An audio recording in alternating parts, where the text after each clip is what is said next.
నేను ఒక ప్రశ్న బండి సంజయ్ గారిని అడిగిన. ఆయన పార్టీ ఎప్పుడు ప్రారంభించారో ఆయనకు తెలుసో తెలియదో నాకు తెలియదు. ఏప్రిల్ 6, 1980లో భారతీయ జనతా పార్టీ ప్రారంభించారు. ఇప్పటి వరకు 15 సార్లు ఆ పార్టీకి అధ్యక్షుడు నియామకం జరిగింది. ఒక వ్యక్తి 2 సార్లు ఉండొచ్చు, 3 సార్లు ఉండొచ్చు.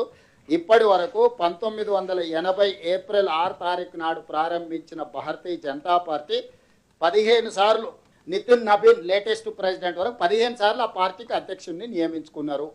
ఈ 15 సార్లు అధ్యక్షుడిని నియమించుకున్నప్పుడు ఒక్క మహిళనైనా ఒక్కసారైనా పార్టీ అధ్యక్షురాలుగా నియమించుకున్నారా? నా సూటి ప్రశ్న నరేంద్ర మోడీ గారికి, బండి సంజయ్ గారికి. భారతీయ జనతా పార్టీకి 46 సంవత్సరాలల్లా ఒక్క మహిళా అధ్యక్షురాలినైనా నియమించుకున్నారా?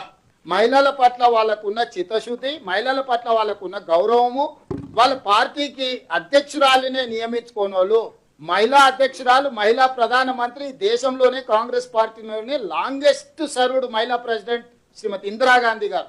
అట్లాంటి మహిళా అధ్యక్షురాల నేతృత్వంలో పనిచేసే